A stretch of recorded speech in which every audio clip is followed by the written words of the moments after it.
Hello. Yay. Hi, everyone. It's good to see you. Welcome to your session with Eleonora today. This is her.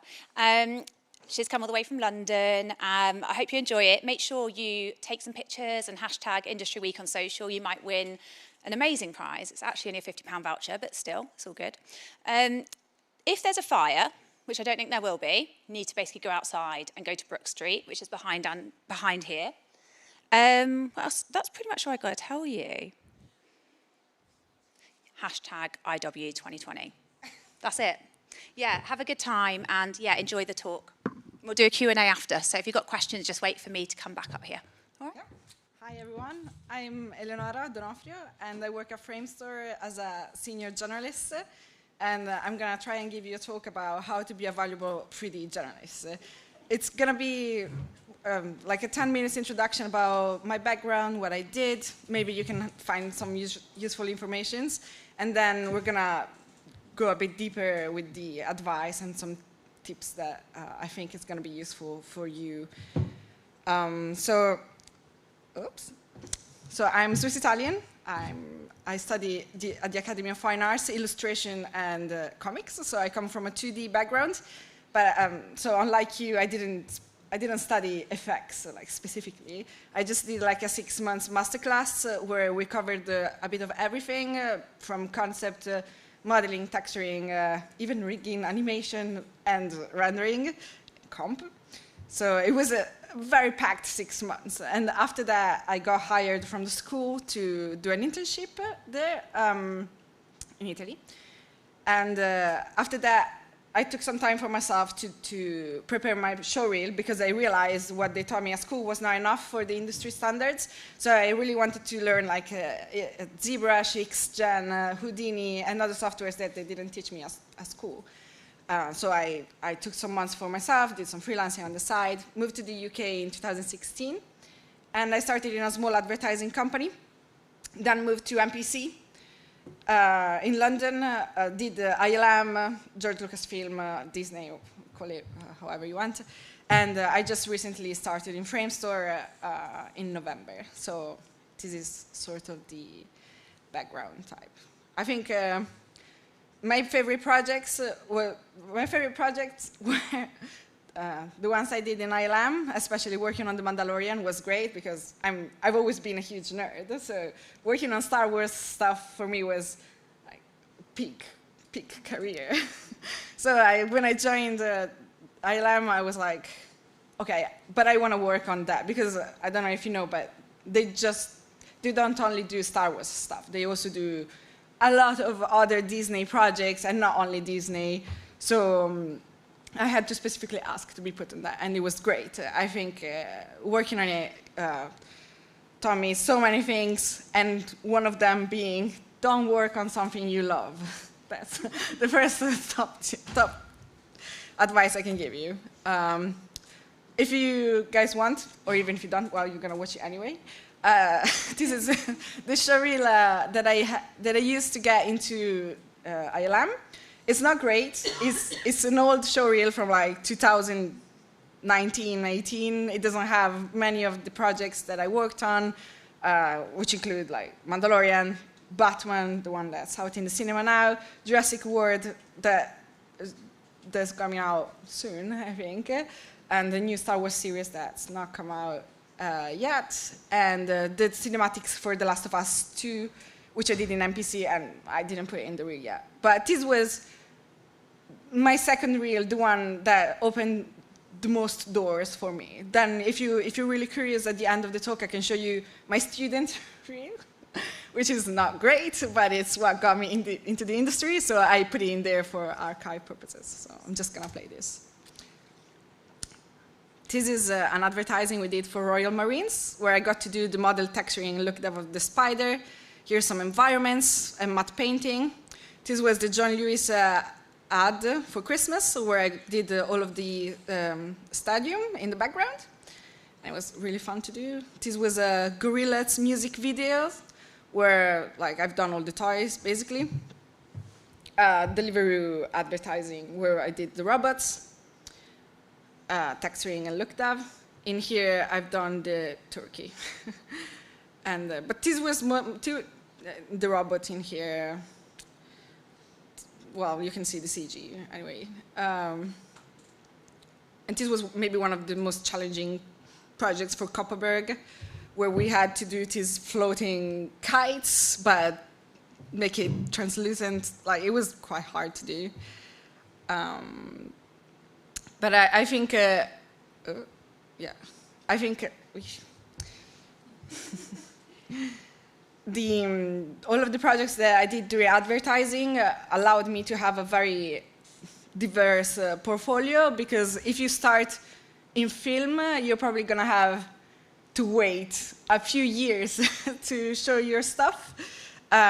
So it was a really good starting point for me to have a strong advertising portfolio, because I had many different types of things, from hard surface to creatures, to modeling, texturing, look dev, lighting, groom, all sorts of things. So that's why I thought I was a valuable generalist. At least that's what recruiters told me. So one of the most challenging bits of my career was working with stagecraft when I was in ILM. I don't know if you are aware of what it is, but it's a new technology that, like you can see in these images, instead of having a blue or green screen, you just have like a lot of screens where you project your CG environments, and then you film already in there. So like, this is the result, and you just have the cameras and you see your CG in the background of the characters already. So the lighting is more accurate, and the directors can decide more what to do with the cameras, the layout, and they normally can change the lighting of the scene, and if they have adjustments, they can do it before getting into post-production. And we've done the same things with Batman. I had the pleasure and pain of building Gotham City. So it was a big task. We were a team of 4 journalists on the city, and it was a great teamwork. Everyone kind of had their own area that they had to do, or maybe like one was scattering the lights everywhere, one was modeling and scattering the buildings. I was in charge of making the buildings, like building them and making them look, different from each other, because that's what you want to do when you scatter stuff. And it was quite complicated, but very great to see. I got to see when they were filming, and you could see, like, Robert Pattinson on set, just in front of the screen. It was just great to see him already in front of your CG. Like, it's a great feeling. And not to mention the fact that when you go to the cinema, you see on the big screen, it's great. You can do, I've done that pixel there. And it's why we do this after all. So that's my favorite bit. So what does a 3D generalist do? I think most of you have an idea of what it can do, because it says in the name, right? And but I would say that a generalist doesn't just do everything. It just does certain things, like these things that I listed here. It can do more things. Some of them can do also rigging and animation, but I would say when you apply as a generalist to a company, they would expect you to know these things. And the comp is a plus, I would say, because normally you get to do a slap comp of your shots. So the first, you need to be able to do the basic things like rotoscoping, just take out the green screen, and generally just tune the blacks, the whites, and make it look nice. And in ILM, I got to do a lot of matte painting as well, but that's very specific to that company, because generalists in general in the film companies are super small teams. There are also small teams in advertising, but in film it's not like a whole department. There's no gen film department normally. It's just like a special squad, I would say. So we kind of do a bit of everything. As I was saying, you can either work for a small studio. Advertising studio, I think, is the most common choice. But today there's also a lot of studios that do TV shows and stuff that also hire 3D gen. So I think you have plenty of choices. And then there's some big film firms like ILM and I think some others, but I'm not aware of it because it's a bit, it's not like very obvious. Like Framestore has a gen department, but it's TV, mostly TV and advertising. So for film, you can get some sequences from the main Framestore bit, but it's not like officially in film. Why in ILM is officially in film, the gen department. There's also a gen TV department, which are, we're kind of all together, but yeah, I wouldn't say that gen is big in film, that's all I'm saying. So just keep this in mind. Also, they don't hire juniors. So that's, if you want to be a gen in film, it's going to be a later thing, I think, in my experience.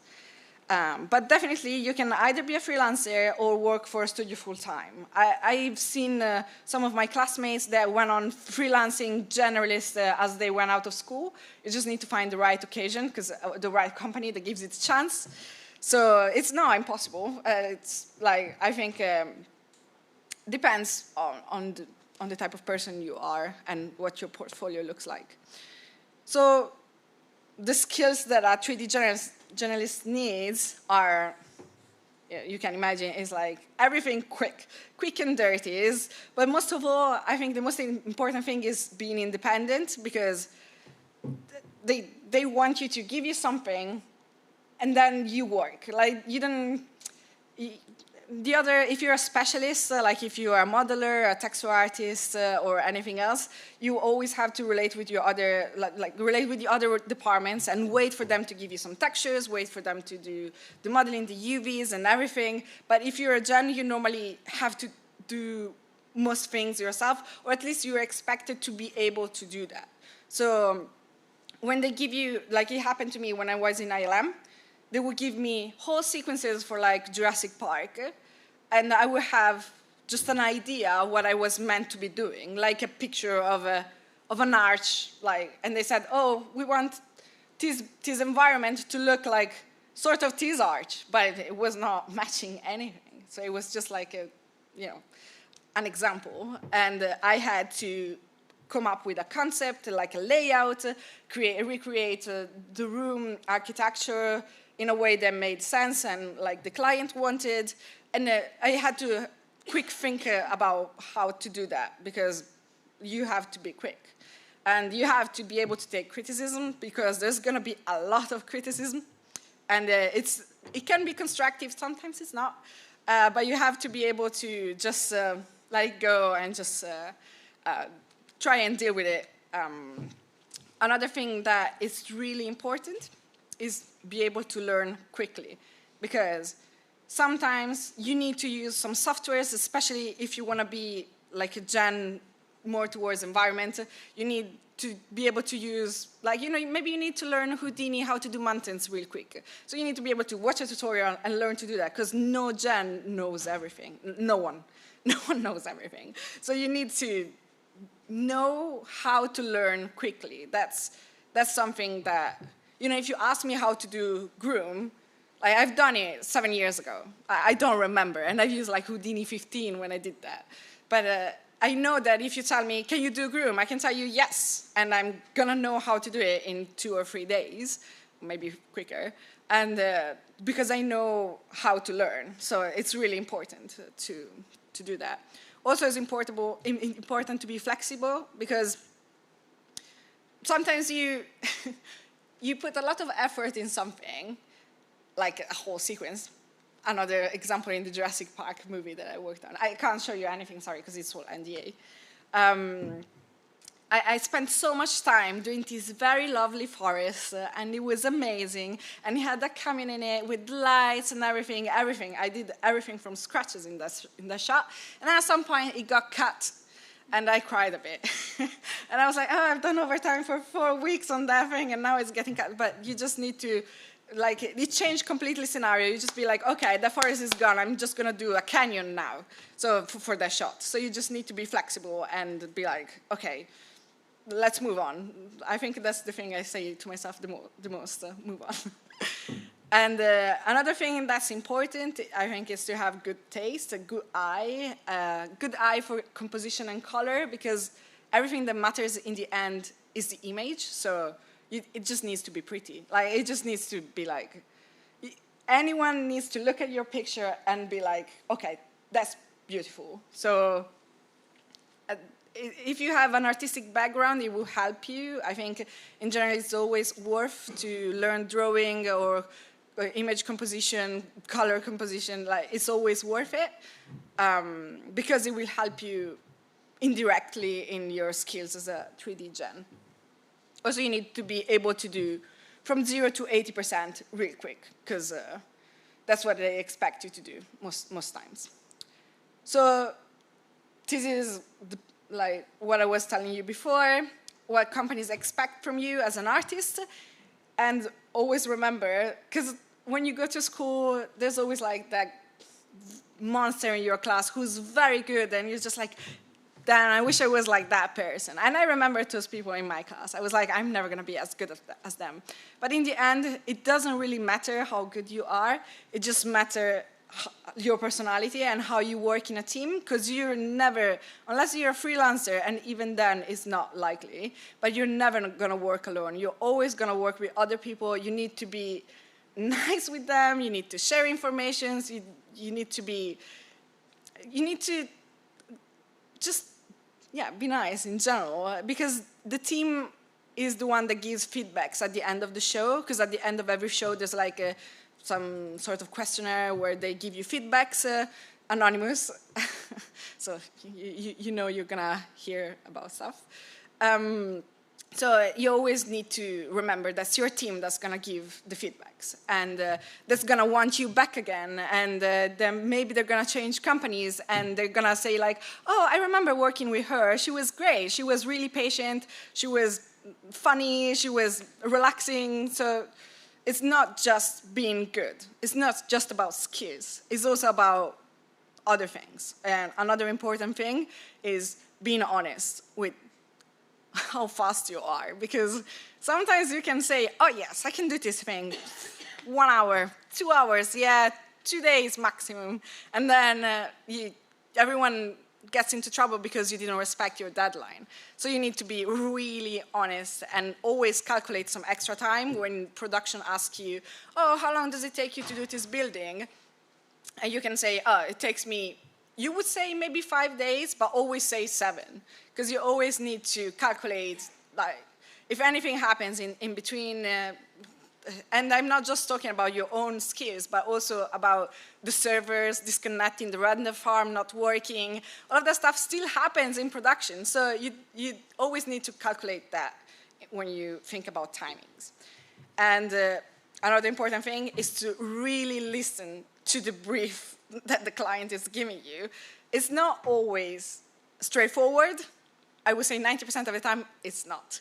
But if they tell you to make that thing bigger, you make that thing bigger. It doesn't matter if it looks stupid or not. Like, you need to do that. And even in production, at some point they will just tell you, just do it. We will show it to the client like this. They will realize it doesn't work, and you'll go back to the previous version. So there's a lot of this kind of inner politics that you have to abide to, let's say so.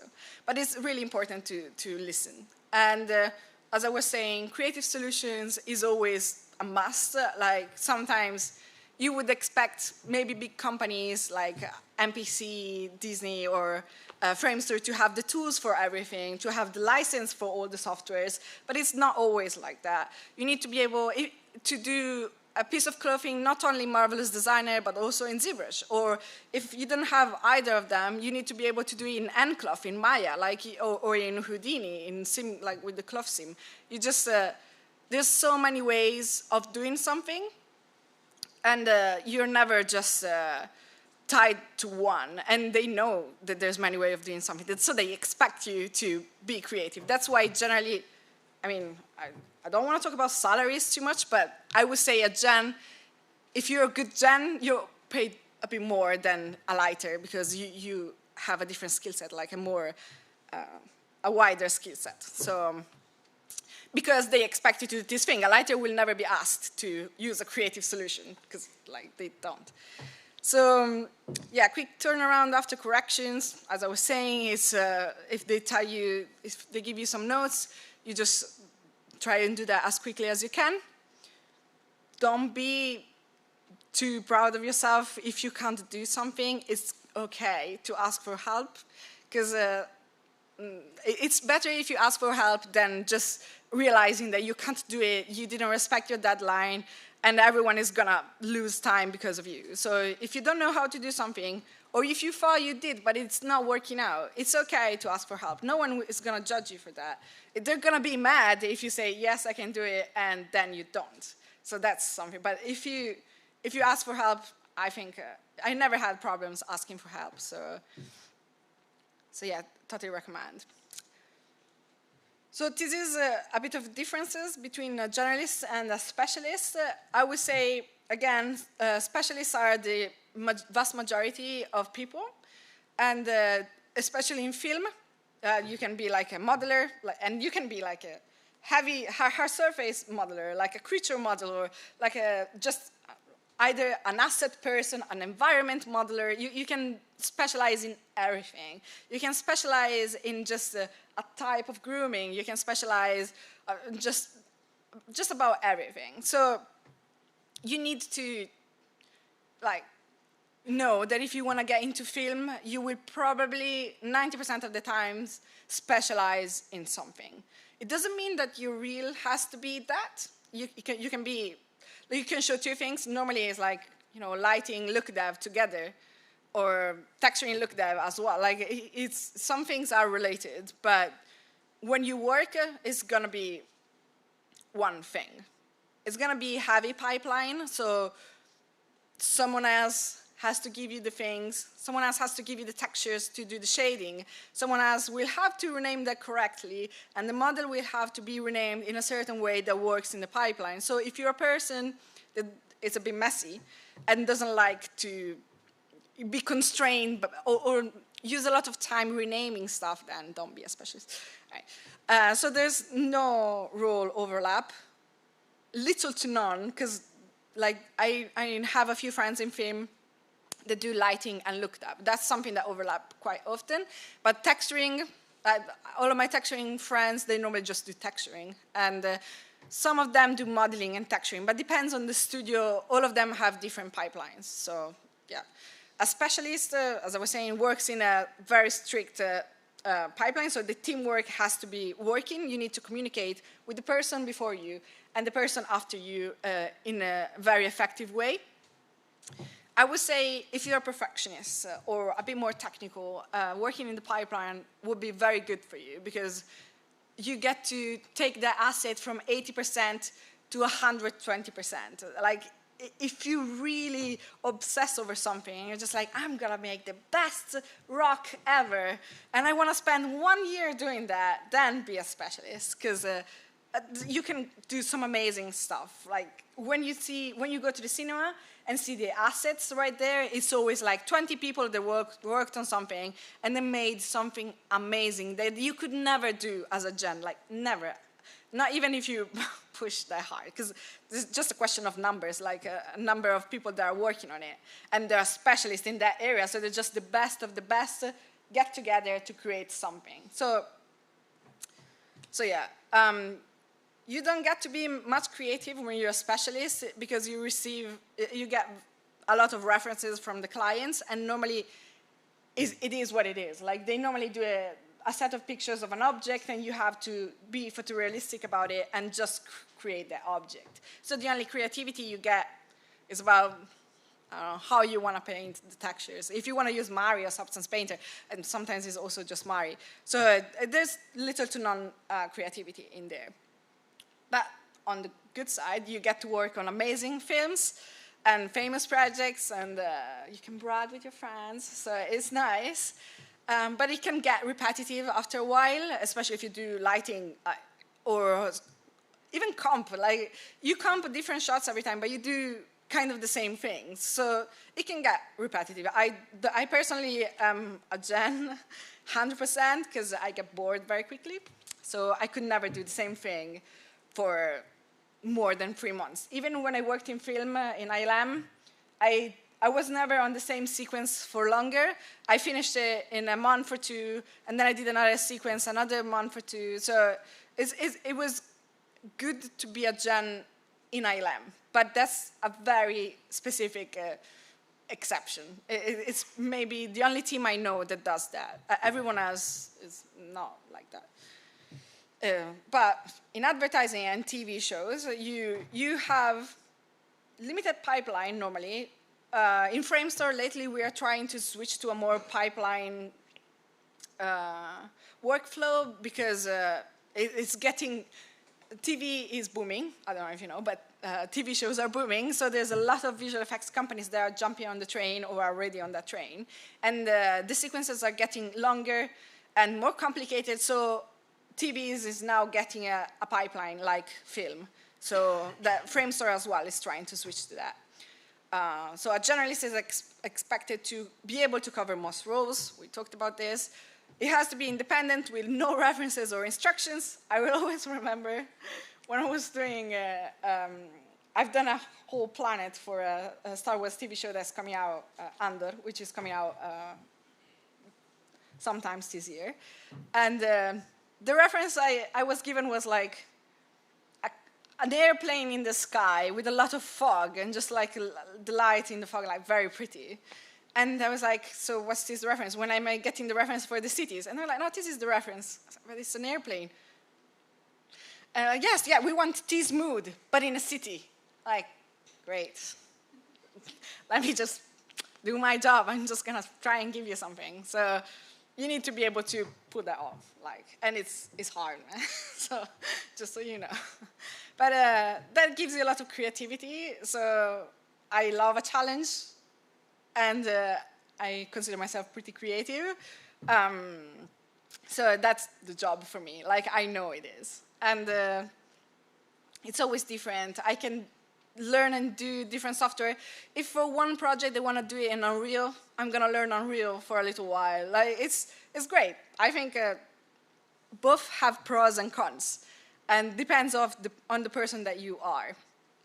So this is the whole point of my presentation, is that you need to know yourself and be able to be honest to be a great artist, because that's what in the end matters. At the end of the day, you need to do something that you like, because otherwise you're just gonna be unhappy. And if you're unhappy, it shows. It shows, believe me. So you need to think, what do you want to do?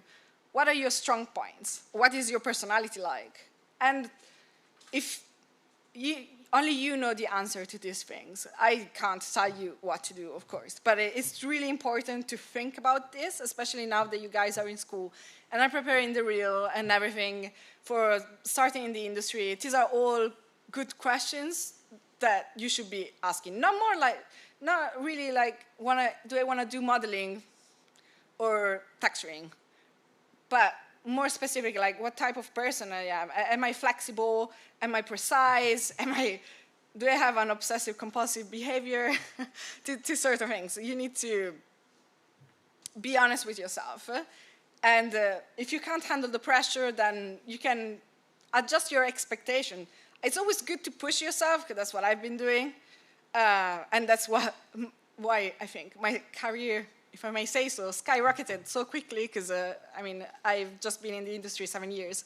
I'm already a senior gen in one of the biggest companies. So it's just, and I already achieved my dream of working at Disney. So it's just like, you push yourself, but there are some things that you cannot change. If you really hate working on the same thing for ages, then don't be a specialist. I'm just saying this for yourself, because everyone will know if you're not happy. And we're already doing something artistic. If you wanted to be doing a boring job, you would have done banking or something else, but you chose something artistic.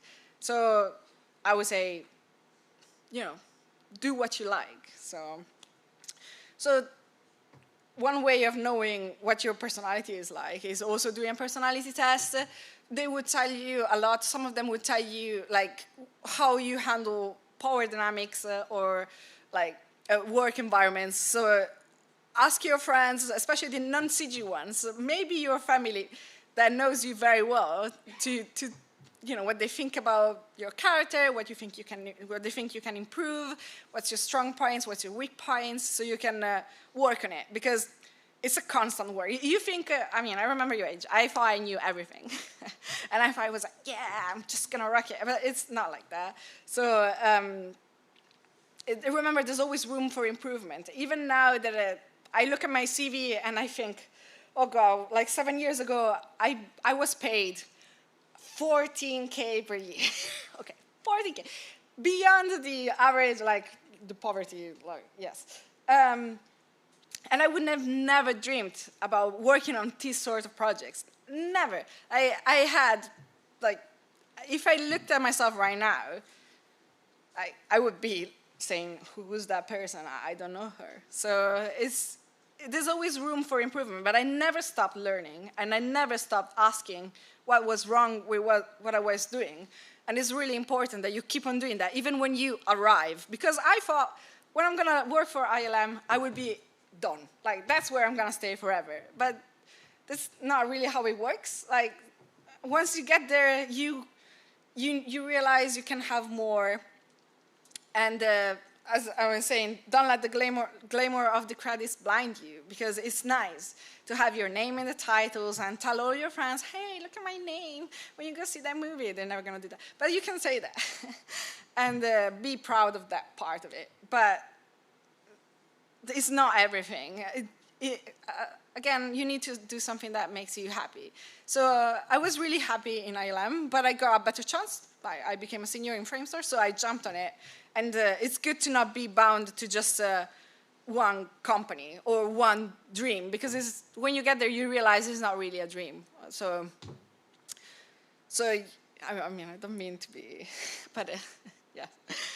So some of the challenges I encountered in these years was definitely language, because I don't know how many of you are not from the UK, but it's hard when you come here in the beginning, especially fitting in the culture, because it depends on where you come from, but it takes a long time to adjust and to learn how to, be with other people that, for example, I don't drink.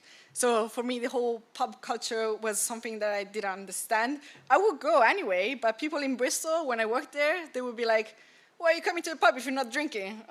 Well, because I want to hang out with you guys. But it was really hard in the beginning that we were all very young, and I was the only foreign in my first studio, so it was a big challenge. Not to mention the imposter syndrome, because that's something that's going to be with some of you for a long time. Not everyone has that, but especially women, I would say, or people that don't fit into the binary sort of scheme of things. You get that a lot. You can get it, anyone can get it, but I would say all of the women I know, and non-binary and everything, have that. So it's just important to realize when you're going through that, and just be like, okay, that's something I tell myself, what would a man do?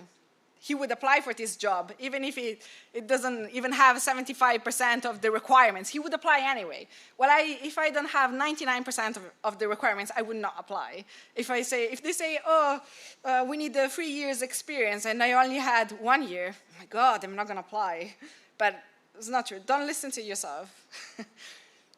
Just go for it, because in the end, that's what paid off for me. And once I started doing that, I'm not saying that I don't get imposter syndrome anymore. I still do. But it's going to pay off in the end, because the important thing is to try. Another challenge I encountered was when I joined Disney, everyone around me, they were all monsters. And not the kind of monsters like the bragging type, but like amazing, humble, helpful, great artists, great people, just great. And they were doing everything that I was doing, but like 10 times better. And in the beginning, it was really overwhelming, because I thought, God, I know nothing. Oh God, why am I here? Oh my God, they hired me in Disney, now they're gonna kick me out of it. The feeling overwhelmed is very normal, and you just need to start thinking, okay, they know much more than me. What can I learn from them? Why am I feeling threatened? Why, you need to kind of ask yourself these kind of questions.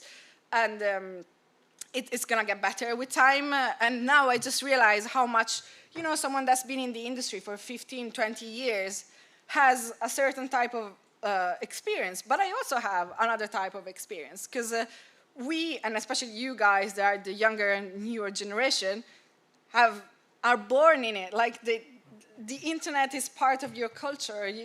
You're different. You're bringing something to the table that is different. And you need to focus on your own strength points and don't diminish other people's strength points, because maybe they're boomers, or some things are not, maybe they write with one finger, some of them do.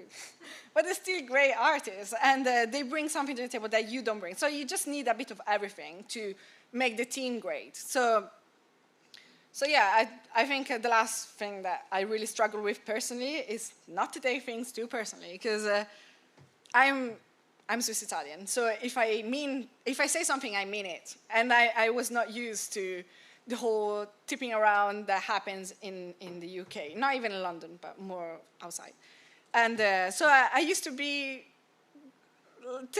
take things too personally. When it was not about me, it was more about getting the job done. If I couldn't do something, my super would open my scene, change some things, and then I realized that I was not okay with that. So I told him, I was like, if you open my scene because I wasn't able to deliver this thing to your standards, could you just tell me, instead of me just opening the scene and just seeing that you saved another version of that sort of stuff. And then things started to get better, and they started to be more vocal about what I could improve, and I improved as an artist as a consequence. So, but first I needed to not cry and just not take it personally, and just be like, okay, this is just a job. So this connects to what I wanted to say.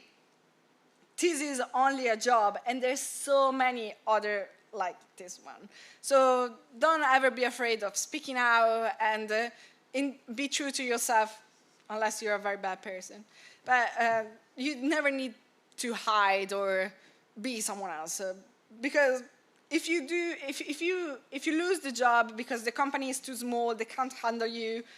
I mean, I don't know anyone that got fired. Like, I really don't. I mean, maybe one guy, but he was really an asshole. So it's just like it can happen. And, but normally they don't fire you, they just don't hire you again, because there's such a big turnover. Like, I change company every 2 years, basically. And all of the people, like now in Framestore, some people from MPC that I used to work with are coming, so we're all getting back together. So the people in the industry know each other, more or less. So if you behave like an asshole, then they will know, and they will not hire you again. So, but everything else, that's normal, like saying like, oh, I don't want to do 4 weeks overtime in a row. Like, it's normal to be vocal about it, and you should definitely always be, and not be afraid of losing the job and suck it up because you would lose the job. Because there's other jobs. Like, the industry is booming. There's really other jobs, and if they go around saying like, oh, that person wasn't willing to do overtime, oh, sorry. I mean, it's a job. I don't want to spend all the time doing overtime like I've done for Mandalorian. But anyway. So, things I wish someone told me when I was like you. The choices you're doing right now are not final. Like, I started in advertising. I got to work on games cinematics, music videos, TV shows, film, and now I'm back in TV. So it's a skill set, especially if you're a journalist, that you can use in very different ways. The important thing is to start. So when you start looking for a job, don't be fuzzy. Like, I remember when I was in school, everyone was like, oh yeah, when I go out of here, I'm gonna go to MPC, blah, blah, blah, the big ones, yeah. And I used to think that if I didn't get into MPC straight away, I was no one. I was not worth it. And, but it's not like that. It's not like that. Every company has their pros and their cons. Big ones, small ones, and looking back, I'm happy to have started where I started, even if it was underpaid, ungrateful, etc.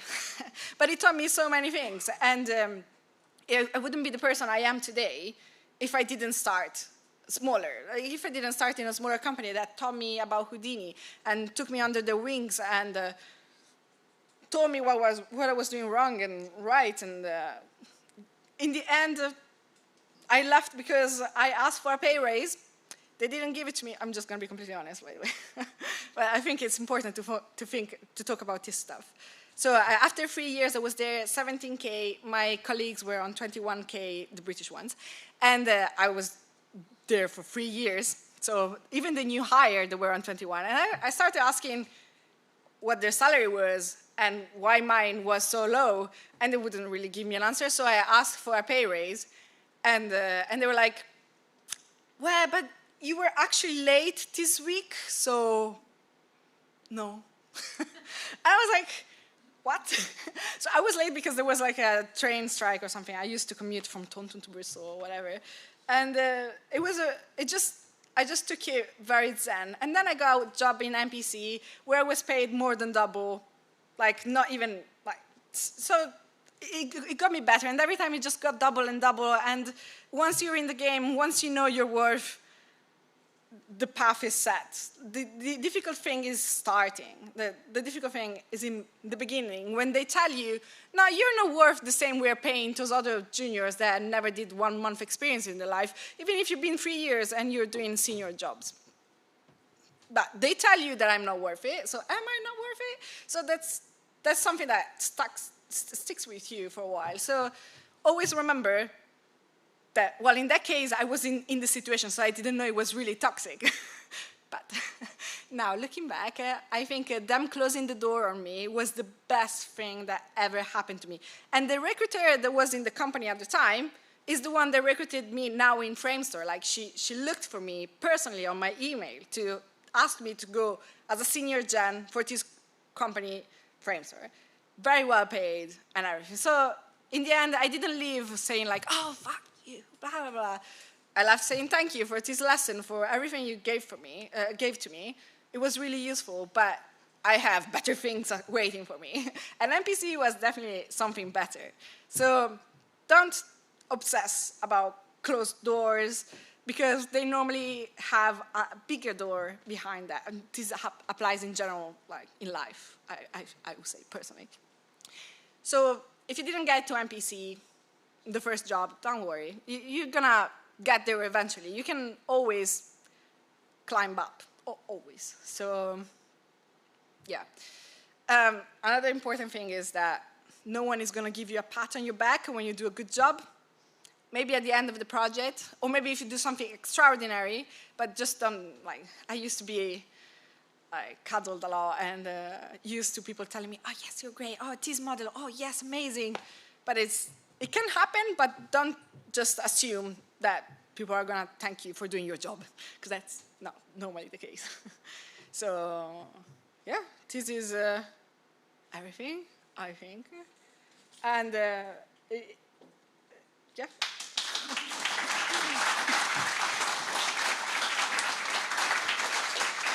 Thank you. That was so good. Thank you so much. Let's go to questions now, guys. Who's got a question for Eleonora? Somebody has a question. Hey. Can I not use the microphone, please? Yeah, go for it. Yeah. Hi. I wanted to ask you, because I saw that at the beginning you were doing spiders and you show real that Yeah. show at the beginning. You were doing like spider and creatures. Did you make the grooming as well? Like, Yes. because I'm currently working on the grooming, and I was curious which program is like mostly wanted at the moment. Is it like, because I'm working on Houdini at the moment, and I was just curious to make like that, to know the difference. Yeah. You know what I mean? Depends on the company you're going to join, because some companies have their own plugin, their own softwares. Some of them still uses Yeti, which is very old. Some of them uses XGen. Some of them are transferring to Houdini. And so it depends. I would say with Houdini, it's a safe bet, because every company that I know are trying to move towards that direction. But otherwise, if you know like XGen, for example, in Maya, then you should be fine. Like the concepts are always kind of the same. They translate from one software to the other. You know, you're clamping, like you're doing the same things. It's just depends what you want to do. I've done it in Houdini when I've done it. But when I was in NPC advertising, they had me learn the film pipeline for grooming, and it was a complete different software, which, you know, had the same concept, but it was like, but in the end, they want to know when you show a grooming showreel, they want to know that you know what you're doing, and then it can apply to multiple software. Unless you're doing some tools, that's something also very useful that you should put in your reel. If you're doing tools for grooming and simming, that's always, well, you know, yeah. I mean, it's an extra, but if you want to pop up, I would do some tools. Who else? Yeah, Simon.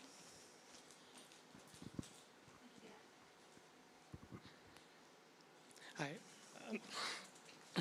Have you seen Blender used within your pipeline for modeling at all in any studios? And if not, why? Sorry, can you repeat the first bit? Right. Have you seen Blender used within your pipeline for modeling? No, sorry.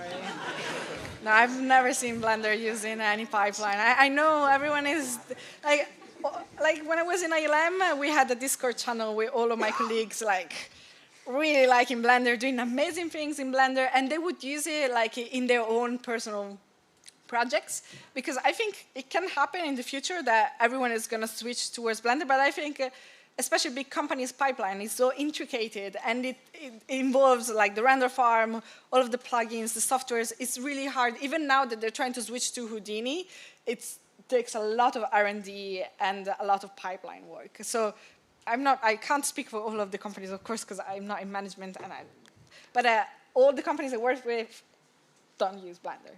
All right, thank you. Sorry for the old question. It's just I'm doing a dissertation on it, and I don't particularly like Blender myself. I just need arguments as to why it's not used.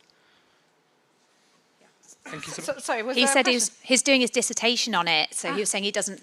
Do you like Blender? No, I hate Blender. He hates Blender. I also It's all good. hate Blender, yeah. That's like that question is asked almost every single talk with VFX. Yeah, I'm sorry. And often by you, possibly, Simon. I don't know.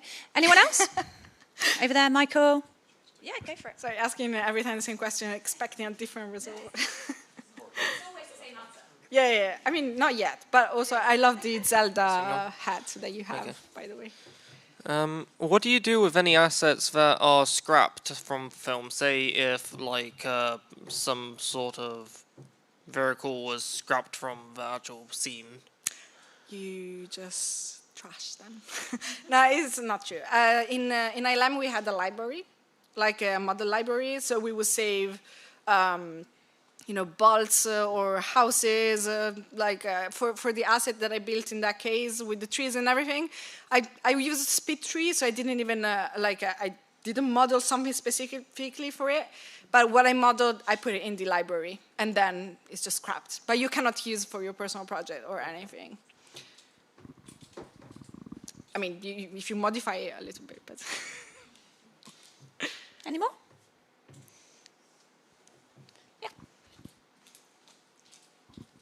Hiya. Hi. You mentioned you worked on stagecraft. I was just wondering what were some of the roles and jobs you had to do when on set?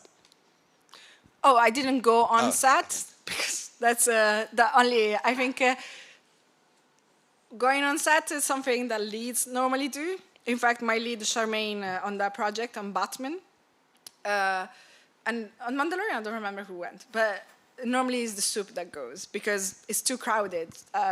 It needs to have the actors. They will build the set, like they will have stuff in the middle. So it's just they try to keep it the least people, especially because I worked in ILM during the pandemic and I was working from home, and the people on set in Pinewood were just like the least necessary. I mean, just like the minimum necessary. Yeah. Is that? Well, you know what. Yeah, thank you. Yeah. Any more questions? Teachers. You talked earlier about the differences between working in smaller studios and larger studios, and that they have the pros and cons. What kind of pros and cons between the two? Smaller and larger. I think smaller studio has such a family environment. It's really nice to be in one, and they can teach you stuff. You cover a bigger role. Like, you feel more important in what you're doing, because it feels like your work matters more. But when you're in a big company, can be more satisfying at the end. But when you work, it can be, you can feel a bit like just a little part in the big machine, and you don't even know your teammates. Yeah. So I would say everything has pros and cons. I liked both. I think I like being a gen because even in big companies, you're always a small sort of family. So we're always a team of 15 people. But like, I know MPC film or even just ILM film, the lighters and stuff, it's just like 50 people. Like, some of them, you just know them when you work together on the project. So, and not even then. So it depends on the type of person you are. I would say try everything. Try both. Like, there's nice things in both options. And small companies are the one that taught me the most. So. Questions, guys? Oh, hello.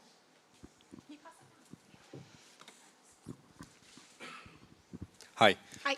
With Houdini becoming a big tool in the industry, how important is procedural modeling for things like environments? Well, it's really important, but you always need to take into consideration that you need to be a normal modeler, and on top of that, a procedural modeler. Like, there's no project that is only procedural. Like, they wouldn't, I think for now, they wouldn't say, oh, take that guy, he's the procedural modeler. So you're a modeler that also does procedural modeling. But unless it's a game company, that I think that would be different. But I don't know much about game companies. But in ILM, like, there were some artists that were well known for doing procedural modeling, so they had certain projects where they could do that. And environment-wise, that's definitely where we are going. But even not just in Houdini, some of them were using Gaia or Word Machine and other procedural environment softwares. So yeah, definitely go for it, because I don't know it.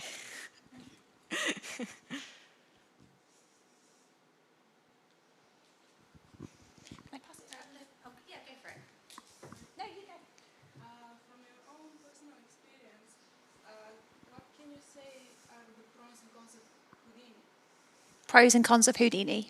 Well, modeling-wise, I still model in Maya, to be fair, or ZBrush, but normally I start in Maya. And Sorry. no, go on. I'm asking more about around the simulation stuff, like grooming and fault simulations. Do you know? Well, depends on the. This is a standard answer, but depends on the company, because some companies have very good plugins for Maya, for liquids and smoke and stuff, but other companies have the same thing for Houdini, especially the ones that, especially in advertising, there's a lot of new companies coming out now, and they're making a new pipeline, more like Flip or like Pyro, and I think, again, the concept is kind of the same.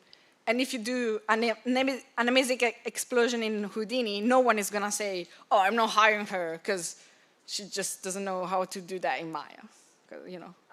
But the pros and cons, I mean, that's effects specific. Effects or seems specific that I don't know much about, but it's done mostly in Houdini for now, in the project I worked on lately. Grooming and simulations have been done in Houdini. So that's something I can say. But. Okay, thank you very much. Do you have any advice for third years starting to look for work after they graduate? Would you say the best place is mainly on like LinkedIn, or would you say there's sort of other forums we should be looking at? Yeah, take your time to do the showreel. Sometimes that's the most important thing, I would say. It's important to maybe network, go to events. I've just been to another university talk last week, not a talk, like a panel at Hertfordshire. Hertfordshire. Yes. And there were like a lot of students asked me to show they show me their reel, they asked me for advice, asked me my LinkedIn. So there's something that definitely can help you. But if they ask me like, oh, can you help me get into Framestore? I can't. Like, I really can't. Unless it's someone that because I get like maybe 20 messages a day, like if I had to do that for everyone, so that's something that is not as important. I would say it's important to get advice, but take your time to do your reel, because that's something that's the only thing that matters. And then when you apply the cover letter, depends on the company. I remember writing to ILM every year since I started this job with a cover letter saying like, I love Star Wars, please hire me, something like that. And they never gave a shit about me until 1 year I didn't even send the cover letter, and then they hired me. So it depends. The cover letter depends on the company, but other times they really want to read that. I know in ILM now for juniors, not for Gen, but other roles, for runners and stuff, they do care about cover letters, for example. So it doesn't hurt to write it. And in your show reel, the jobs you're doing at school, like everything I've done at school, I didn't put in my show reel, like just for an example. Like I did something else, something new, because I didn't feel it was up to standards with the reels I was seeing from people from Escape and other stuff. So take your time, I would say, and don't be fuzzy. Don't be fuzzy. If the first job is just like just step a foot into the industry, and then you can work your way up. But the important thing is start, get to know people, get to know the pipeline, and every company has their own. So yeah, just get started. And don't, like, I used to send 50 applications per day. So just, you know, go for it. Great advice. Anyone else? I'm just going to go here and then over there. Hello, I'm just wondering, are there many generalist roles within virtual production and the virtual asset department and stuff? In which department? In like virtual production. Oh, virtual production. I think so. Yeah, I mean, not many, because Gen, like in a percentage of the company, example ILM, which is the only one that I did virtual production in, Gen were a team of 15 people, and we were 18. We were such a small percentage of the company. And some of us did virtual production, maybe 3 of us, 4. So, yes, I would say it's hard to have that as a first job. But later on, definitely, it's going to be required, like it's going to be requested more in a few years, like because everyone is trying to switch to virtual production. So, no worries. So when you're making like a show reel for 3D generalist role, what things should you focus on? So what skills should you show and how to show them properly? Well, it depends on what you're applying for, the role you're applying. But as a Gen, I would say, again, it's important to show that you can do a bit of everything. I would just do maybe one asset, which is a complicated one with both hard surface and soft, like organic materials. I would, if you do environments, I would do like maybe like a wooden cabin, like you know, some soft stuff, wood, different materials, so you shows your shading skills, because that's important, that you can do different things. And because if you do like a sewing machine, it's gonna be mostly like, you know, metallic. But if you do like a bit more of an environment, you can put more things, more assets. So I would value that more. But then again, of course, topology. UDIM is important to show that you can do UDIM. It's important, really important, to show references when you model something, because that's what you're going to do in the end. They're going to give you some references, so you're going to show that you're able to respect the brief. So even if it's just inspiration, because, you know, maybe sometimes you do your own concepts, but you still will look into real-world objects to create something. So if you put something, put the references on the side. Always Grayball's Macbeth chart, if you have it. If you don't, it's okay. But Grayball's, yes. And another thing that I think would make the difference would be to put an asset in a live footage, because that's also what you would be doing. Because everything that I showed you in my reel is CG assets into real footage. So that's, you know, to make it, light it in a very decent way and compete a little bit. That I think that would set your reel apart from other generalist reels, but not too long. Not many turntables, please. I've seen so many models turning around. I was like, God, what is going on? So yeah, just maybe, maybe once or twice slowly, but not like 10,000 times. That's important, sorry.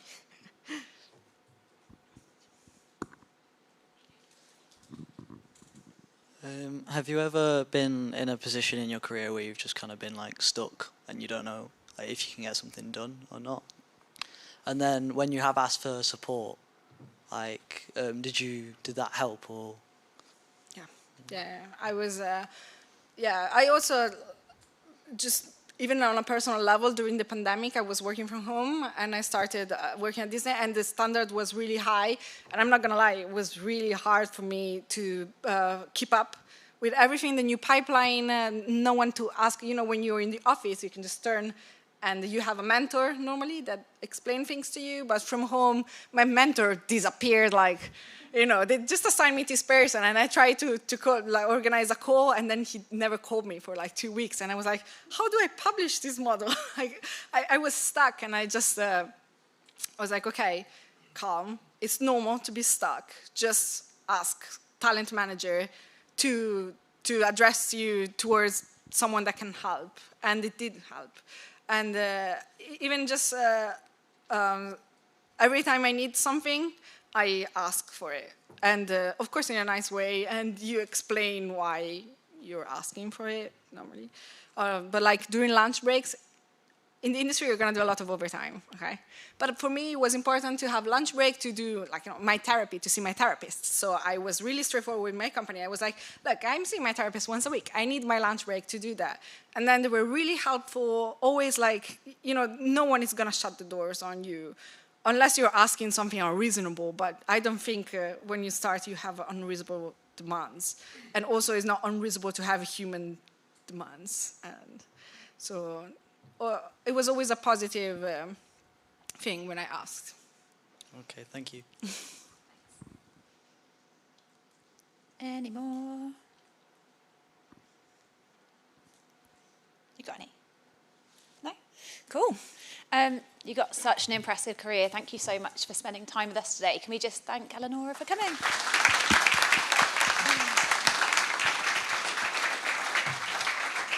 Okay. That's it, guys. You can go. But yeah, thank you again. That was amazing. Thank you so much. Thank you.